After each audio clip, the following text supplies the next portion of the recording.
امام علی علیہ السلام منبر پہ ایک دن تمام لوگوں سے مخاطب ہو کے فرمانے لگے، اے لوگو، جب اللہ کے آخری حجت کے ظہور ہونے کا وقت قریب آئے گا تو بدکاریاں عام ہو جائیں گی، بے حیائی گھر گھر نظر آنے لگے گی، لوگ نئے نئے بے حیائی کے طریقے ایجاد کریں گے، بے حیا عورت کو عزت کی نگاہ سے دیکھا جائے گا اور باپردہ اور شریف عورت کو حقیر سمجھا جائے گا۔ اس وقت انسانوں کی عزت محفوظ نہیں رہے گی اور اس وقت کا تاجر ناپ تول میں ہیرا پھیری کرے گا اور اسے اپنا حق سمجھے گا، اور یوں ہر چیز میں ملاوٹ حد سے زیادہ بڑھنے لگے گی۔ وہ ایسا بدترین دور ہوگا جب لوگ امانت کو خیانت سمجھ کر حلال کر دیں گے، شراب کو جو کا پانی اور شربت کہہ کر حلال کر دیں گے اور رشوت کو ہدیہ کہہ کے حلال کر دیں گے۔ یاد رکھنا، جب وہ زمانہ آ جائے گا تو لوگ اللہ کے لیے حج نہیں کریں گے، سرمایہ کار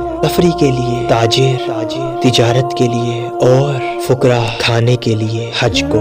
بہانہ بنائے گا۔ اس وقت رمضان اور عید کے چاند کو لے کے اختلافات بڑھنے لگیں گے، مسلمان ممالک میں ایک سے زیادہ عیدیں منائی جائیں گی اور لوگ جب پہلی کے چاند کو دیکھیں گے تو ان کو ایسا محسوس ہوگا جیسے یہ 2 راتوں کا چاند ہے، اور یوں لوگ بعض مرتبہ رمضان کو کھانا کھائیں گے اور عید کو روزہ رکھیں گے۔ اے لوگو، اس وقت دنیا میں اچانک سے اموات بڑھنے لگیں گی، لوگ شام کو کسی سے صحیح و سالم ملیں گے اور صبح کو اس کی موت کی خبر سنیں گے۔ تاریخ نے لکھا،